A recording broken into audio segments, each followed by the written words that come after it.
All right, let's jump into this discussion. So, in this interview, Colonel Douglas Macgregor drops a pretty heavy line, saying, "The war is just beginning." It's a bold statement that's got a lot of layers. Right. It's not every day you hear a retired military officer lay it on so thick. What do you think he means by that exactly? Well, he seems to imply that we're not in like a conventional war world. Rather, we're already deep into a conflict that's brewing beneath the surface, especially with raw rhetoric like calling the US the rogue state supporting the other rogue state. That's Israel, right? Yeah, exactly. And that phrase, the world is now going to be turned upside down, really sets the stage for what might be coming. Exactly. It's almost apocalyptic in tone. He's suggesting that conventional alliances and the global order might be about to shift radically. Absolutely. Now, something I find interesting, he doesn't just state it as a prediction, he frames it as an ongoing process. Would you say that's accurate? Yeah, for sure. It's like he's saying, listen, we're already seeing signs. The pieces are falling into place. And that implies we're in a sort of extended period of simmering tensions. I see. Do you think it's fair to critique his view as overly dramatic, though? It sometimes comes across as a bit sensationalized, don't you think? I do understand that concern. It's like when you mix military strategy with politics, the language often gets larger than life. But Yeah? you might even say that the intensity is deliberate to spark a reaction. Right, it's almost like he's trying to create a sense of urgency, like we're on the precipice of something huge. Exactly. It's like, you know, when someone warns you about a storm and you're left wondering if it's an overreaction or a sign of real trouble. Absolutely. And the interview is hosted on George Galloway's channel, which already has a particular reputation for provocative political commentary. That context definitely ramps up the intensity, don't you think? Totally. The channel's audience is kind of primed for this kind of rhetoric, which means it gets amplified. It's not just a message, it's more of an ideological call to arms in some ways. Yeah, exactly. I also noticed the hashtags like moats and mentions of following Doug Macgregor. It's almost like it's inviting the viewer to be part of a community with this shared vision, right? Precisely. And, you know, it's like a rallying cry. By stressing that we're supporting rogue states, he turns the spotlight on the perceived hypocrisy of current international relations. That definitely gets you thinking. But here's a thing to consider. His claim might oversimplify a very complex geopolitical situation. Would you agree that some nuance might be missing? Yes, I think that's a fair critique. It's almost like he's using hyperbolic language to capture attention. While his point that current alliances may be leading to a dangerous, unstable future is provocative, the real world situation is much more complicated. Correct, right? Exactly. For example, while he labels both the US and Israel as rogue states, international relationships are multi-layered. There are countless factors at play.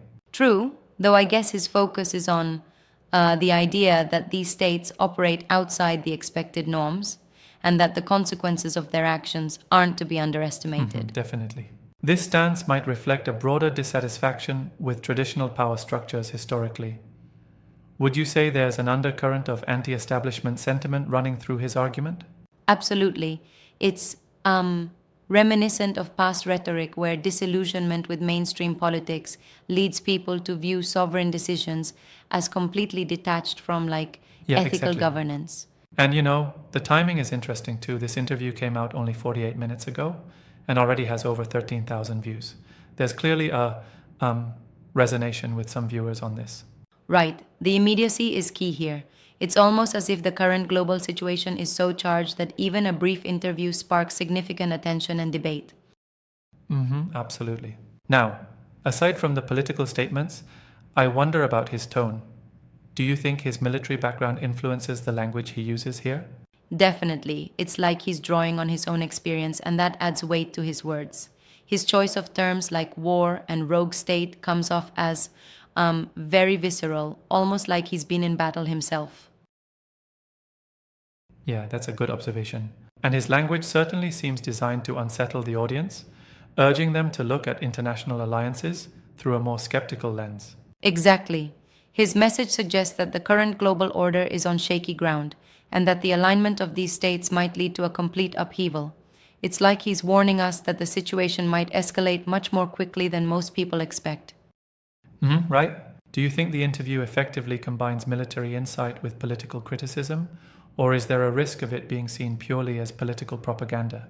It's a fine line, actually. On one hand, his military background gives him a sort of credibility, yet on the other, the rhetoric can easily be interpreted as propaganda. It's like trying to balance between a genuine insight and a deliberately polarizing narrative. True, true. And while the interview's emotional pull is strong, it might polarize the audience even further rather than fostering nuanced discussion. I agree. The use of stark phrases can cement opinions, making dialogue a bit more adversarial instead of opening up a space for balanced discourse. That's a good point. But then again, sometimes strong rhetoric is exactly what sparks the necessary debate to question current policies. It definitely gets people talking. Indeed, it's like a wake up call, or at least that's the intention. Whether one sees it as accurate or alarmist can depend on one's own view of international politics. Yeah, exactly. So, wrapping up our discussion here, it sounds like this interview encapsulates a moment of high tension and uncertainty. It pulls no punches and forces its audience, whether supporters or critics, to confront the idea that major global shifts might be imminent. Right on. And while we might challenge some of the hyperbolic language, there's no denying that the interview taps into a deep seated unease about our current geopolitical landscape. Definitely true. It'll be interesting to see how such statements influence public discourse, especially when the stakes, like he warns, are so high. Absolutely. It's like one of those moments where you realize that the debate over power, strategy, and morality in global politics is only going to intensify. Yeah, perfectly put. And as always, it remains important to approach these views critically, keeping in mind all the shades of grey in international relations. For sure. Even if the rhetoric is striking, understanding the full context is key.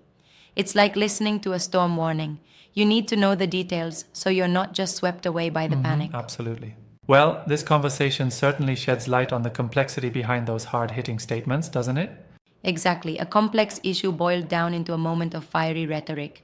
And as always, it's up to us to sift through the messages and find the truth in what's being said. Right, well said.